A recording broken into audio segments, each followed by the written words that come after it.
এই ছবিটা না দেখলে কি যে বড় মিস করতাম। Hi, this is Hastolipi originals. এখন আপনাদের সাথে নতুন বাংলা ছবি পাটুলিগঞ্জের পুতুল খেলা কেমন লাগলো সেটা নিয়ে আলোচনা করব। এরকমই বাংলায় সমস্ত সিরিজ এবং সিনেমা সংক্রান্ত আলোচনা শুনতে এবং রিভিউ পেতে আমাদের এই চ্যানেলটা ফলো করে রাখুন আর নোটিফিকেশন বেলের ওপর ক্লিক করে অল বাটনের ওপর ক্লিক করে রাখুন, যাতে আমাদের ভিডিও সবার আগে আপনাদের কাছে পৌঁছে যায়। তাহলে চলুন ভিডিওটা শুরু করছি। Hastolipi originals, the ultimate filmy dose. ছবির গল্প ছোট করে বলতে গেলে বলতে হয়, গোপাল বিভিন্ন জায়গায় পুতুল খেলা দেখিয়ে বেড়ায়, কিন্তু সেই খেলা দেখাতে গিয়ে তার সেরম কিছু রোজগার হয় না। গোপালের বাবা শৈবালের ইচ্ছে তাদের বাড়ির ছাদ যেন পাকা হয়, কিন্তু কিভাবে হবে? হঠাৎ শৈবালের মাথায় চাপে তার ছেলের বিয়ে দিতে হবে। এখন দিতিপ্রিয়া অর্থাৎ রাইয়ের চরিত্রের সঙ্গে গোপালের চরিত্রের বিয়ে কিভাবে হয়? বিয়ের পর তাদের কি কোনো উন্নতি হয়?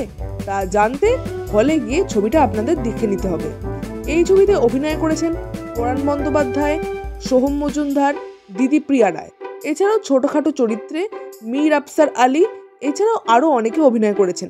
প্রত্যেকে অভিনয় দুর্দান্ত করেছেন। অভিনয়ের কথা কি বা বলবো, হাসতে হাসতে পেট ফেটে গেছে। প্রত্যেকে দুর্দান্ত অভিনয়ের জন্য এই ছবিটা ভীষণ এনগেজিং হয়েছে। ছবিতে অভিনয়ের কথা সবাইকেই বলতে হয়।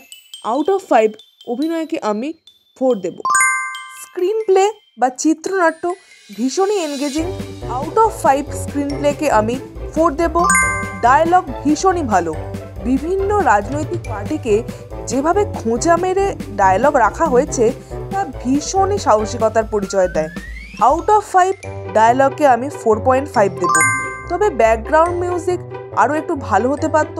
আর দুটো গান রাখা হয়েছে, সেই গানগুলো খুব একটা ইমপ্রেসিভ নয়, তবে মোটামুটি কাজ চলে যায়। আউট অফ 5 ব্যাকগ্রাউন্ড মিউজিক এবং অন্যান্য মিউজিককে আমি 3.5 দেব।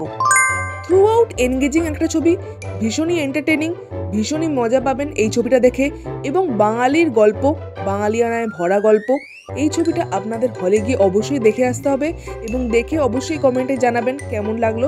আর আমাদের এই ভিডিওটা লাইক করতে মিস করবেন না প্লিজ।